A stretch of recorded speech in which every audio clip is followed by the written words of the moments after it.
श्री कृष्णाय नमः। श्री गोपीजनवल्लभाय नमः। श्रीमदाचार्य चरण कमलेभ्यो नमः। श्री गुसाई जी परम दयालवे नमः। श्री यमुना चतुर्भ्यां नमः।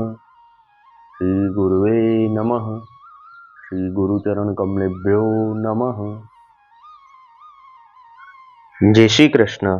अब श्री गुसाई जी को सेवक एक वाघाजी राजपूत गुजरात को वासी इनकी वार्ता को भाव कहत हैं। भाव प्रकाश। सो ये वाघाजी राजस भक्त हैं। लीला में इनको नाम चारुमती है।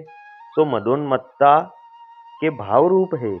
ताकि एक सखी है वा को नाम चारुमुखी है। सो यहाँ वाघाजी की स्त्री भई। सो दो उनमें अत्यंत स्नेह है। ये दो श्री ठाकुर जी के अंतरंग सखी हैं। सो गुजरात के एक गांव में दो राजपूत के यहाँ जन्मे। सो बरस 8-10 के भये तब दो उनके माता पिता ने दो उनको ब्याह कियो। पाछे कछुक दिन में स्त्री बड़ी भई तब अपने घर को आई। सो वाघा जी की स्त्री बड़ी सुपात्र पतिव्रता हती। सो वाघा जी की आज्ञा में रहे। पाछे वाघा जी बरस 20 के भये तब राज में चाकर रहे। तो एक दिन श्री गुसाई जी श्री द्वारिका जी को पधारत हैं। तो मार्ग में वाघा जी को गाम आयो। तहाँ श्री गुसाई जी आप डेरा किए।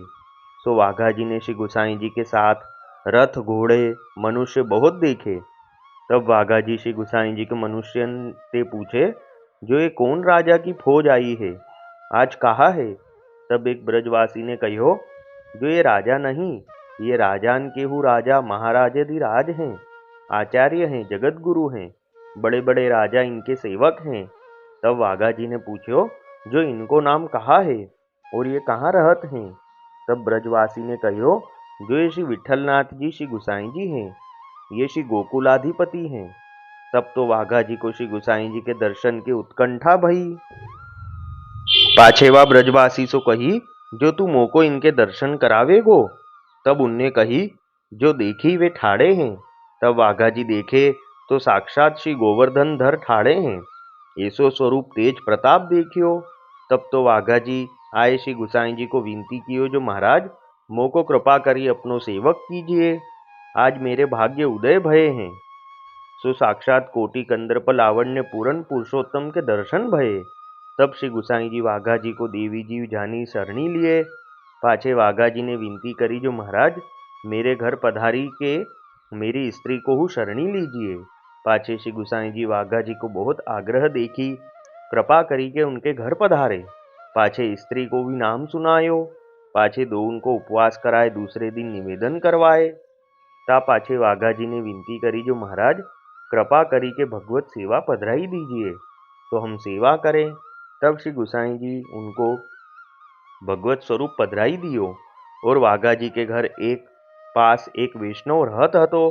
सो श्री गुसाई जी को सेवक हतो।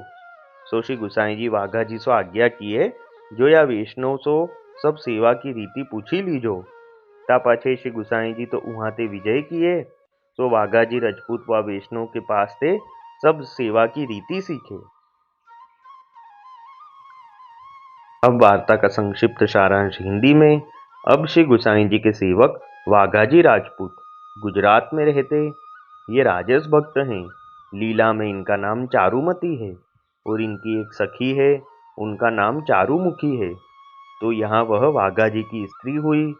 दोनों में अत्यंत स्नेह था। ये दोनों श्री ठाकुर जी के अंतरंग सखी हैं। तो ये दोनों गुजरात में राजपूत के यहाँ जन्मे। फिर जब ये दोनों बड़े हुए तब इनके माता पिता ने इनका ब्याह करवाया। तो इन वाघा जी की स्त्री बड़ी पतिव्रता थी। ये वाघा जी राजा के यहाँ काम करते। तो एक दिन श्री गुसाई जी श्री द्वारिका जी पधार रहे थे। तब मार्ग में इन वाघा जी का गांव आया। तब यह वाघा जी ने देखा कि श्री गुसाई जी के साथ बहुत से रथ घोड़े मनुष्य सब हैं। तब वाघा जी ने एक ब्रजवासी से पूछा कि ये कौन राजा की फौज है। तब वह ब्रजवासी ने कहा कि ये राजा नहीं, ये तो राजा के भी राजा महाराजाधिराज हैं, आचार्य हैं, जगत गुरु हैं, बड़े बड़े राजा इनके सेवक हैं। तब वाघा जी ने पूछा कि इनका नाम क्या है। तब वह ब्रजवासी ने कहा कि ये श्री विठलनाथ जी श्री गुसाई जी हैं, ये श्री गोकुलाधिपति हैं। तब इनको श्री गुसाई जी के दर्शन की उत्कंठा बढ़ी। तब वाघा जी को श्री गुसाई जी के साक्षात श्री गोवर्धन धर के रूप में दर्शन हुए। ऐसे तेज प्रताप युक्त दर्शन हुए। तब वाघा जी ने विनती करी कि महाराज मुझे अपना सेवक कीजिए। तब श्री गुसाई जी ने वाघा जी को देवी जीव जान के नाम सुनाया। फिर वाघा जी ने विनती करी कि महाराज मेरे घर पधारिए और मेरी स्त्री को भी शरण में लीजिए। तब श्री गुसाई जी कृपा करके वाघा जी के घर पधारे और इनकी स्त्री को भी नाम सुनाया। फिर उपवास करवा के अगले दिन निवेदन कराया। फिर श्री गुसाई जी ने वाघा जी को भगवत सेवा पधराई और वाघा जी के घर के पास श्री गुसाई जी के सेवक एक वैष्णव रहते थे। तो श्री गुसाई जी ने वाघा जी को आज्ञा करी कि इनके पास से सब सेवा की रीति सीखना। फिर आप तो वहां से आगे विजय किए और वाघा जी वह वैष्णव के पास सब सेवा की रीति सीखे। वल्लभी वैष्णव सदा सुहागी, जो श्री वल्लभ शरणे आवे सो पूरण बड़भागी। गल तुलसा की माला सोहे, भाले तिलक रसाला। तापर वल्लभी मुद्रा सोहे, मुख बोले गोपाला। तन मन धन वैष्णव पर वारू, गाँव श्री गिरधर लाला। आज सभा में पूर्ण रहत हैं, सूरदास नंदलाला। वल्लभी वैष्णव सदा सुहागी। जय श्री कृष्ण।